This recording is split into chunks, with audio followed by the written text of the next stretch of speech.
Ici Voices of Mermoz, la radio du lycée. Bonjour et bienvenue à toutes et à tous dans l'émission de Voices of Mermoz qui accueille aujourd'hui Faisons vivre la francophonie. Dans le cadre du concours ambassadeur-ambassadrice en herbe que les lycées français Jo Mermoz a l'honneur d'accueillir cette année, nous avons 4 délégations. Burkinabèse, nigériane, mauritanienne et sénégalaise venues de Sali. Et maintenant, nous allons laisser la parole à Fatou. Ah, la francophonie. Un mélange de peuples, un arc-en-ciel de cultures. Chaque couleur représente un aspect. Dans cette émission, nous verrons plusieurs des aspects de cet arc-en-ciel. Alors maintenant, laissons la chance aux délégations de se présenter. Bonjour à tous nos auditeurs, on se retrouve aujourd'hui sur la radio Voice of Mermoz sur l'émission Faisons vivre la francophonie. Chacun de nos invités va se présenter, à commencer par Imran, qui nous vient du Nigeria, de Lagos. Bonjour tout le monde, je m'appelle Imran, j'ai 12 ans, j'aime le foot, je suis en 6e, je suis orateur et je suis ravi d'être là. Je suis de la délégation du Nigeria, venu ici avec 4 collègues, Maxime qui aime manger, Timothée qui aime jouer au foot, Malik aussi et Christian qui aime le basket. Notre accompagnateur s'appelle Monsieur Alfonsi. On vient du lycée français Louis Pasteur de Lagos au Nigeria, situé en face d'un hôpital. Mon école est assez grande, il y a un côté primaire et un autre côté collège-lycée. Comment tu es venu à choisir d'être ambassadeur en herbe? Je suis parfois timide, donc j'ai participé à ambassadeur en herbe pour m'améliorer en parlant au public. Quelle est ton expérience d'ambassadeur en herbe? Comment la trouves-tu? Je trouve que c'est bien, mais ça fait un peu peur. L'année dernière, j'avais essayé, mais je n'ai pas pu être sélectionnée. Et cette année, j'ai pu être sélectionnée, donc je suis très content. Lily Rose, à toi. Bonjour ou salam alaikum, comme on dit au Sénégal. Je m'appelle Lily Rose Bresson, j'ai 15 ans et j'étudie au lycée français Jacques Prévert de Sali depuis la 5e et suis actuellement en classe de 3e. Aujourd'hui, je vais vous parler de ma délégation qui se compose de 5 personnes. Je vais vous parler de Marine Ilan, qui est une très belle écrivaine. Ses poèmes sont tout simplement splendides. Elle tiendra le rôle de porte-parole. Je vais également vous parler de Marie Amina, qui est très enjouée. Elle tiendra le rôle d'oratrice à mes côtés. Je vais vous parler de Khadija, notre petite Benjamine, qui, elle, sous ses airs de timide, est tout simplement incroyable. Elle vous attendrira comme elle m'a attendri. Elle tiendra le rôle également d'oratrice. Et enfin, je vais vous parler de Odette, qui est notre animatrice et qui parfois peut être un peu renfermée, mais lorsqu'elle s'ouvre au monde, elle est tout simplement splendide. Peux-tu nous expliquer en quoi consiste Ambassadeur en herbe? Pourquoi tu y as participé? Ambassadeur en herbe est un concours que je pense qui nous permet d'évoluer, qui nous permet de nous améliorer, de rencontrer de nouvelles personnalités, tout simplement incroyables, et m'améliorer, avoir un peu plus confiance en moi et être moins timide. On pourra passer maintenant à Miliane. Annie Sogoma, je m'appelle Koulibaly Maïlis, j'ai 15 ans et je suis en classe de seconde au lycée français Saint-Exupéry de Ouagadougou. Alors moi, ma délégation est composée de Audrey, en classe de seconde, qui adore diriger et donner son point de vue dans toutes les situations. Elle aura le rôle de porte-parole à la compétition. Enora, en 3e, qui adore la nourriture et n'aime pas être commandée. Elle aura le rôle d'oratrice. Il y a aussi Timéa, en classe de 5e, qui aime beaucoup dessiner et qui fait de merveilleux dessins. Elle aura aussi le rôle d'oratrice. Et Alia en seconde, qui parle beaucoup, dans le rôle également d'oratrice. Et bien évidemment, moi-même, en classe de seconde aussi, j'aurai le rôle d'animatrice à la compétition. Peux-tu nous dire ton ressenti sur ton voyage ici à Dakar, ta venue ici, et tes motivations pour Ambassadeur en herbe. Je suis très contente d'être ici à Dakar, de pouvoir participer à toutes ces activités comme on a fait hier et aujourd'hui. Franchement, c'est un grand honneur pour moi. Et j'ai voulu participer à Ambassadeur en herbe parce que je suis une personne un peu timide. Mais après, ça dépend du point de vue parce que dans notre école, on a un club des orateurs. Et j'en fais partie de la 6e jusqu'à la terminale. Et ils nous ont proposé de participer à Ambassadeur en herbe. Moi, je suis au club depuis la 5e. Et cette année, j'ai participé à la sélection. J'ai été sélectionnée. Et franchement, c'est un grand honneur pour moi d'avoir pu venir à Dakar pour faire cette compétition. Merci à vous trois, merci beaucoup. Maintenant est le moment de présenter ma propre délégation venue tout droit de Nouakchott du lycée français Théodore Monod en Mauritanie. Ma délégation est composée de 4 élèves et de 3 accompagnateurs. Moi qui suis porte-parole en anglais, Mohamed qui est animateur et enfin nos 2 orateurs, Yasmine et Lagdaf. Il en manque une qui est notre chère oratrice Khéri, absente à cause de problèmes de santé. Un grand remerciement à la délégation qui nous accueille, la délégation du lycée français de Mermoz, composée de Camille, animatrice en seconde, Hugo, orateur en 4e, Ramin, orateur en 3e, Fatou, porte-parole en anglais et en 3e, et enfin la Benjamin, Amina, oratrice 6e. Merci à tous et à toutes de nous avoir écoutés pour cette présentation des ambassadeurs et ambassadrices en herbe. Ici Voices of Mermoz, la radio du lycée. Et pourquoi pas parler d'un sujet qui enthousiasme une grande partie du monde? J'ai nommé le sport. Laissons la parole à Maxime, notre très cher intervieweur. Bonjour à toutes et à tous. Bienvenue sur notre rubrique Le sport traditionnel dans l'Afrique de l'Ouest francophone. Je me présente, je m'appelle Maxime et je serai votre présentateur tout au long de cette rubrique. Je vais maintenant accueillir nos 3 super invités. La première est Audrey, la seconde est Camille et enfin notre très chère Benjamin Alia. Nous allons commencer par Audrey. Alors, de qui allez-vous nous parler aujourd'hui? Bonjour Maxime, je vais donc vous parler d'un triple sauteur burkinabé, Hugues Fabrice Zango. Incroyable. Et qu'a-t-il accompli au long de sa carrière? Il faut savoir que dès sa première compétition, Fabrice Zango a remporté la médaille d'argent avec un saut de 16,81 mètres. Seulement? Je pourrais faire 20 mètres, mais bon, ce n'est pas officiel. Ah bon? Eh bien avec votre taille, vous devez sauter sacrément loin, ou alors être monté sur sort. Ce n'est pas le sujet. Ce n'est pas tout. Justement, nous parlons de la francophonie. Fabrice nous a ramené l'or à l'occasion des 8e Jeux de la francophonie à Abidjan. Et ensuite, pour terminer, je pense que c'est ce que vous attendez le plus dans son palmarès. Fabrice est devenu champion du monde en 2023 avec un saut magistral de 17,53 mètres. Et quand je dis magistral, j'y étais et c'était... Waouh! Vous aviez une belle vue? Excellente. Parfait. Et pour terminer, récemment, il a participé aux Jeux Olympiques de Paris, l'année dernière donc, et malgré une excellente performance, il est arrivé 5e en finale. On reste tous avec lui, bien évidemment. Oui.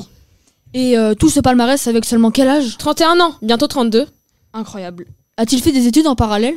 Oui, Fabrice a notamment un doctorat en génie électrique. Non seulement sportif, mais aussi très érudit, le Fabrice. Eh bien, je vous remercie d'être venu et d'avoir accepté notre invitation. Merci à vous. Nous allons maintenant passer à Camille qui va nous parler d'un sport très influent au Sénégal, le football. Alors Camille, peux-tu nous en dire un peu plus sur ce sport au Sénégal? Bien sûr, bonjour à tous et merci de m'accueillir aujourd'hui.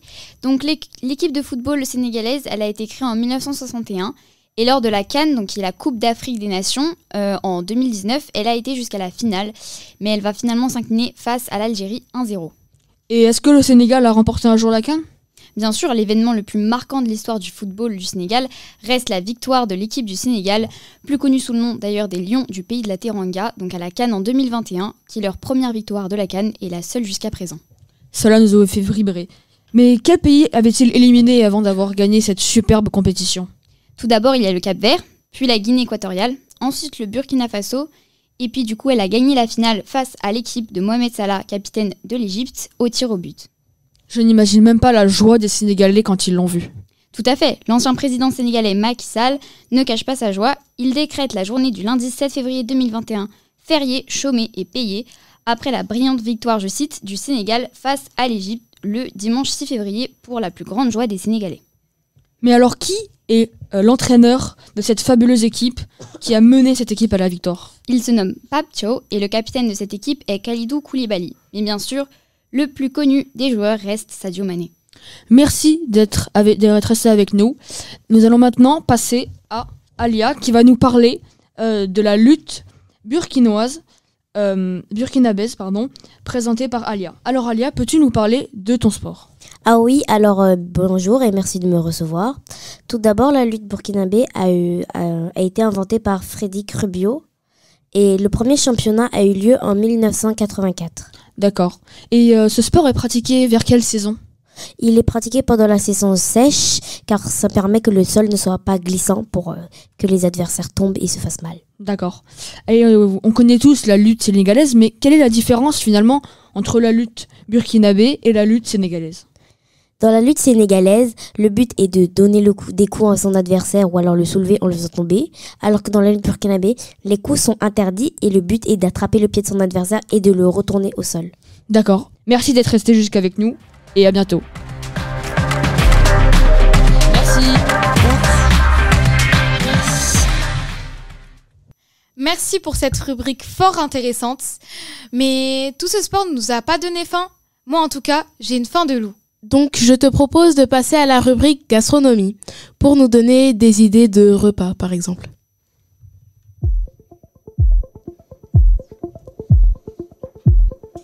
Bonjour à toutes et à tous et bienvenue sur notre web radio Afrique gastronomique. Aujourd'hui, petit voyage culinaire à travers différents plats. Avec moi, 3 invités merveilleux, Malik, Khadija et Nora. S'il vous plaît, présentez-vous en bref. Bonjour, bonjour. Moi, c'est Malik, j'ai 16 ans et je viens de Lagos, au Nigeria. Bonjour à tous, moi je m'appelle Wedraogo Enora, j'ai 14 ans, je suis en 3e au lycée français Saint-Exupéry de Ouagadougou. Bonjour, moi c'est Radija Evatine, j'ai 9 ans et je viens de Sali.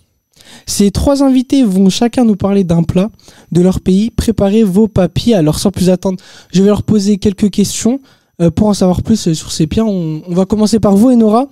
Quel est votre plat Le plat que je vais présenter, c'est le thau. Peux-tu nous décrire ton plat, les ingrédients? Oui, alors le thau, c'est un plat typique du Burkina Faso. Pour vous donner une idée, ça a l'aspect d'une boule de pâte blanche ou jaune selon la farine utilisée. C'est de la farine de mil ou de maïs mélangée avec de l'eau. Ça se cuit à feu doux et au grand désespoir de la pâte, il faut la battre pendant très longtemps pour qu'elle épaississe. Et une fois refroidie, ça se sert et ça se mange. Ça a l'air très appétissant ce que tu me proposes. Et comment se mange le thau? Alors premièrement, comme beaucoup de plats africains, ça se mange à la main, mais surtout le thau en soi, ça n'a pas vraiment de goût. Du coup, ça se mange avec des sauces très très goûtues. Par exemple, plus communément la sauce gombo, mais on peut aussi manger avec de la sauce arachide ou de la sauce feuille. De plus, c'est vraiment un plat très commun parce que c'est pas très cher à préparer et c'est assez économique. C'est de l'eau et de la farine. Donc oui, voilà. Est-ce que tu t'en souviens de la première fois que tu l'as goûté? Où c'était? Avec qui? Les proches, la famille? Alors précisément non, puisque j'habite au Burkina Faso depuis que je suis très très petite. Mais un des souvenirs qui remonte au plus longtemps, c'est quand j'avais 1 an et demi. Avec mon petit frère, on était avec ma mère chez ma grand-mère, elle avait préparé du thau. Ma grand-mère, c'est la spécialiste du thau. Et c'était excellent, c'était du thau sauce gombo sec. En tout cas, le thau, ça donne envie. On va passer à Khadija. Khadija, ça va? Ça va, merci. Ça va. Est-ce que tu peux nous présenter le plat que tu vas nous proposer aujourd'hui? Ok. Moi, je présente le mafé. Le mafé, c'est très bon. Je vais vous expliquer comment on le prépare. Viande de bœuf, un oignon, cuillère à soupe de beurre, de cacahuètes, etc. Bon, je vais pas tout dire parce que ça va faire un peu lent. Ok, merci beaucoup. Et est-ce que le mafé, tu le manges seul ou alors... non, tu le manges souvent, occasionnellement ou alors une fois par semaine? Oui, je le mange de temps en temps, environ une fois dans les 2 semaines. Et ton meilleur mafé, tu l'as mangé où? Le meilleur mafé que j'ai mangé, c'est chez moi, quand ma mère le préparait. Je l'ai dégusté, c'était magnifique. Ah bah, le meilleur plat, c'est celle des mamans, il n'y a pas de secret. Et pour finir, on va passer à Malik. Malik, comment vas-tu? Ça va bien et toi? Ça va très bien. Est-ce que tu peux... Même question pour les autres. Est-ce que la présentation de nos invités t'a pas donné un petit peu faim? Alors, j'espère qu'on n'entendra pas au micro, mais depuis le mafé, mon ventre est gargouille là. Donc, En tout cas, t'inquiète pas, il y a la régie qui va s'occuper s'il y a un petit problème. Même question, est-ce que tu peux nous présenter ton plat? Oui, alors moi, mon plat, c'est une soupe. Je sais qu'il est très rare de voir des soupes comme plat emblématique, mais c'est le cas du Nigeria. Alors, moi, c'est le pepper soup. C'est un bouillon à base de piment et de poivre de cayenne, de poudre de gingembre, d'oignons et d'épices traditionnelles. Alors, je peux vous assurer que c'est assez épicé. Alors là, oui, vu ce que tu m'as dit. Et est-ce que tu as essayé de le reproduire par toi-même, le pepper soup? Alors, le pepper soup, c'est le premier plat que ma famille et moi avons mangé quand on est arrivé au Nigeria. Donc, venant du Canada, on a été assez surpris par le niveau d'épices que ça proposait. Donc, jusqu'à maintenant, on n'a pas encore réessayé, mais peut-être qu'avec le temps, on pourra s'habituer à la nourriture traditionnelle africaine et peut-être essayer de le reproduire. J'espère. En tout cas, si tu le reproduis, tu m'appelles, comme ça, je viendrai goûter. Et petite dernière question, comment mange-t-on le pepper soup Alors, faut savoir que le pepper soup, on peut le manger n'importe où et n'importe comment. Alors, ça peut se trouver dans la rue et au restaurant. Par contre, il faut savoir qu'il est meilleur généralement dans la rue. Parce que c'est très rare qu'il y ait des restaurants qui spécialisent dans ce plat-là. Et ça se trouve un peu n'importe où pour la simple et bonne raison que c'est pas très cher à faire. Un peu comme le taux, mentionné plus tôt. C'est assez facile. C'est un bouillon à base d'eau. Et il suffit juste de rajouter quelques épices, un peu de viande. Et voilà, vous avez du pepper soup. Ok, merci à toi Malik, merci à Enora et Khadija, merci aux auditeurs qui nous écoutent et c'est bientôt l'heure de manger et c'était Afrique Gastronomique.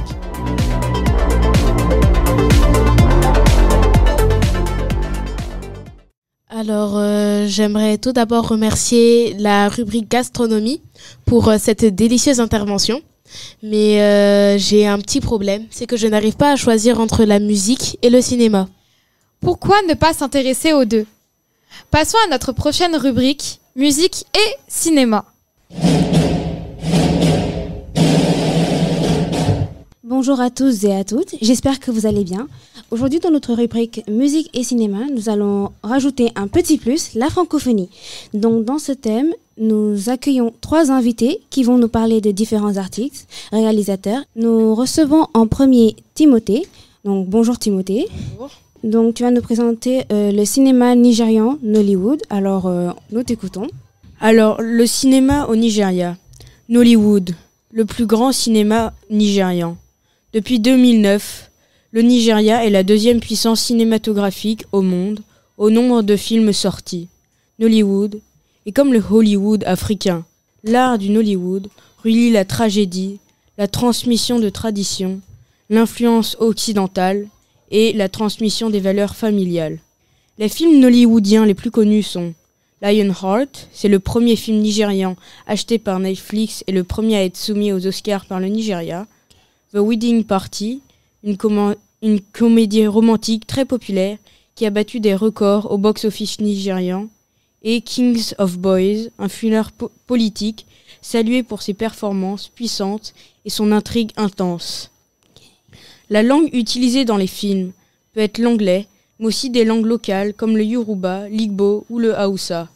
Grâce à des plateformes comme Netflix, certains films nigérians connaissent aujourd'hui une reconnaissance mondiale. Ok, merci de nous avoir parlé de ça. Mais je peux te poser une petite question. Oui. C'est quoi le lien entre Nollywood et la francophonie? Alors, comme il y a beaucoup de gens qui écoutent des films nollywoodiens, certains films ont été doublés en français pour que tout le monde observe ces films. Ok, merci à toi. Maintenant, nous invitons Timéa qui va nous parler d'un film burkinabé qui a été récemment récompensé par un festival. Mais bref, je n'en dirai pas plus. Donc, bonjour Timéa. Bonjour, je vais commencer par me présenter peut-être. Oui. Alors, je m'appelle Timéa, je suis élève de 5e au lycée français Saint-Exupéry et je vais vous parler de film qui a remporté l'étalon d'or au FESPACO de cette année. Est-ce que tu peux nous expliquer c'est quoi la FESPACO? Le FESPACO, c'est l'un des plus grands festivals de cinéma en Afrique. Il a été créé en 1969 et il se déroule tous les 2 ans à Ouagadougou, la capitale du Burkina Faso. Son créateur s'appelle François Bassolé. Le film dont je vais vous parler s'appelle Katanga, la danse des scorpions. C'est une tragédie de Shakespeare. Le film parle du pouvoir qui corrompt à travers le destin de Katanga, chef des armées poussé par une prophétie. La mise en scène est soignée avec des costumes et des décors captivants, tandis que la photographie sombre et une musique mêlant tradition et modernité renforcent l'atmosphère. Les acteurs font des performances remarquables, particulièrement selon moi celui incarnant la transformation de Katanga. Quel lien on peut faire avec la société moderne d'aujourd'hui ? Alors, au-delà du récit de pouvoir, le film parle aussi de la fragilité humaine et les conséquences de la violence. C'est un film en moré, avec sous-titré en français. Ok, merci à toi Timéa de nous avoir présenté ce film. Ça m'a donné envie de le regarder. Donc, nous allons écouter Hugo, qui va nous présenter un célèbre chanteur sénégalais que tout le monde connaît, enfin j'espère. Bonjour. On écoute. Merci de garder le meilleur pour la fin. Donc aujourd'hui, je vais vous parler de la musique sénégalaise. Comme bien d'autres musiques en Afrique, cette musique puise ses origines dans les chants des griots. Ok. Mais tu peux nous dire c'est quoi un griot ? Ah, bien sûr. C'est une personne spécialisée dans la louange et la déclamation des récits historiques d'un héros fondateur. Ok. Et comment parler de musique sénégalaise sans parler de Youssou N'Dour ? C'est un auteur, compositeur, interprète, musicien, chanteur et homme politique sénégalais. Au Sénégal, on le surnomme le roi du Mbalar. Il a une renommée internationale. Ok, merci. Est-ce que tu as une chanson particulière de ce chanteur ? Bien sûr, la chanson 7 Seconds, où il chante avec Neher Chéri, et je pense que vous l'avez déjà entendu. Oui, je l'ai déjà entendu, merci. Mais pourquoi le titre de la chanson 7 Seconds, à ton avis ? Je pense que le titre fait référence aux 7 premières secondes de la vie d'un bébé. À cet instant, l'enfant est encore innocent et inconscient des discriminations de la vie. Donc, merci beaucoup à Hugo de nous avoir présenté cet artiste au talent exceptionnel. Je vous en prie. Et aussi à Timéa et Timothée de nous avoir fait connaître des personnalités et aussi qu'il n'y a pas que Hollywood dans la vie. C'était Musique et Cinéma dans la francophonie. Bonne journée. Au revoir. Au revoir. Ici Voices of Mermoz, la radio du lycée. Merci pour cette interview très enrichissante. Bon, ça fait un peu trop d'écran maintenant. Passons à un bon petit livre. Place à la rubrique littérature.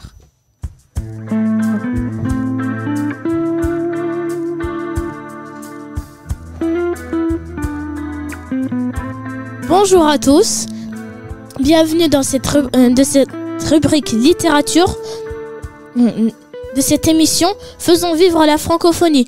Aujourd'hui, on a pour thème la prose des auteurs africains francophones. Aujourd'hui, j'ai 3 invités avec lesquels je vais discuter. Tout d'abord, je vous présente Monsieur Christian et Mademoiselle Marie et Mademoiselle Yasmine.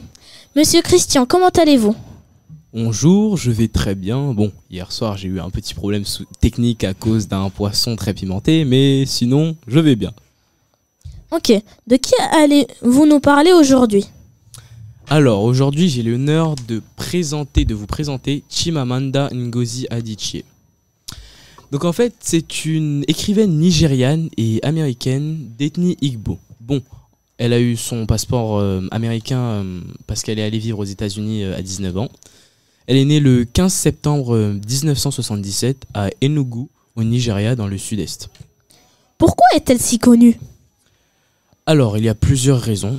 Déjà, elle a gagné plusieurs prix littéraires tels que le Kane Prize for African Writing, the Orange Prize for Fiction, and the National Book Critics Circle Award, etc. Quelles sont ses œuvres ? Alors, je vais vous en présenter 2 aujourd'hui. D'abord, We Should All Be Feminists. C'est un essai qui parle d'elle-même et de sa plaide pour le féminisme. Elle définit ce qu'est d'être une féministe dans notre société d'aujourd'hui, au XXIe siècle. Ensuite, il y a L'Inventaire des rêves. Donc, c'est l'histoire de 4 femmes africaines qui migrent aux États-Unis avec 4 parcours différents pendant le Covid-19.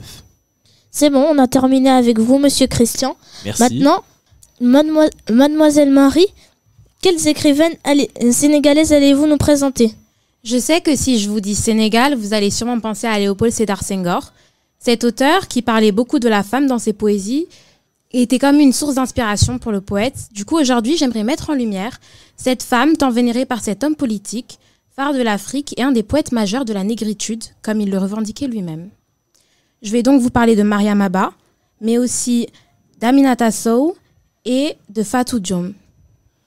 Alors, quelles sont leurs œuvres? Pour Mariam Abba, il y a Une si longue lettre, qui a été écrite en 1979. Pour Fatou Diom, il y a Le ventre de l'Atlantique. Et pour Marietou Sine, je vais vous parler du Baobab fou. D'après vous, qu'est-ce qu'elles apportent au monde? Je pense que ces écrivaines contribuent toutes à enrichir la littérature sénégalaise en abordant des thèmes variés avec profondeur et engagement. Maintenant, on va passer à notre troisième invitée, mademoiselle Yasmine. Bonjour, c'est Yasmine par contre. C'est pas grave. Bon, ok. Qui allez-vous nous présenter? Eh bien, aujourd'hui, je vais vous présenter un auteur mauritanien, je ne pense pas que vous le connaissez, ou peut-être, qui s'appelle Mbarek Ould Berouk. Oui, je le connais. Il a dédicacé le livre Le tambour des larmes de mon grand frère. Oui, exactement. Il est né en 1957 à Attar, qui est donc une ville du centre-ouest du pays de la Mauritanie. C'est un écrivain, mais il a aussi fait du journalisme. Il est principalement reconnu car il a écrit 3 romans et un recueil de nouvelles. Ses ouvrages les plus connus sont Le tambour des larmes, par exemple, qui a d'ailleurs reçu le prix Amadou Kourouma, qui est un prix décerné par le Salon international du livre et de la presse de Genève, ce qui fait que Berouk est un écrivain francophone reconnu. En 2015, bien sûr. Il a également écrit Sahara en 2022. Sahara, eh bien, c'est un livre qui parle d'une jeune fille qui est maltraitée par son père et par les hommes en général, et qui va donc ouvrir sa propre entreprise. C'est en quelque sorte une critique du patriarcat, si nous voulons voir la chose par là. Là-dessus, en parlant de patriarcat, je veux simplement parler du pouvoir que peuvent avoir les femmes. Ok. Qu'est-ce que raconte Le tambour des larmes, alors, vu que vous m'avez raconté ce que parle Sahara? Eh bien, Le tambour des larmes, c'est un livre où l'on suit l'histoire d'une jeune femme vivant dans un village. Elle a une relation amoureuse avec un jeune homme. Elle va donc finir méprisée par sa communauté et va devoir fuir car sa relation ne rentre pas dans les conventions de la communauté. C'est en quelque sorte une critique, comme je l'ai dit avant, de la société qui parfois est peut-être trop traditionnelle et que les femmes doivent se faire toutes seules pour se faire une place. Il écrit souvent en français, puisque c'est un écrivain francophone, mais il peut mettre quelques notions du dialecte arabe comme le hassania. Merci à vous. C'est la fin de notre rubrique. Merci de nous avoir écoutés. Au revoir. Merci à vous. Au revoir. Au revoir.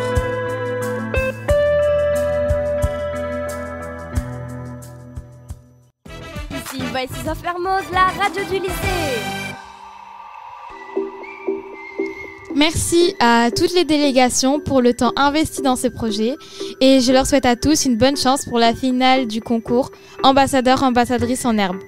Le directeur de la publication est Monsieur Dimadoum. Toutes les musiques de l'émission sont sur licence Creative Commons. Les animatrices et le groupe technique de l'émission sont Amina, Marie-Amina et Fatou.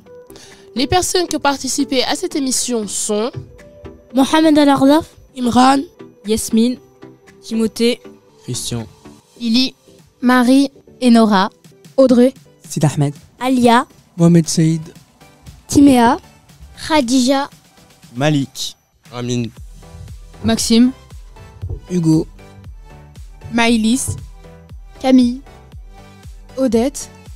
Merci beaucoup.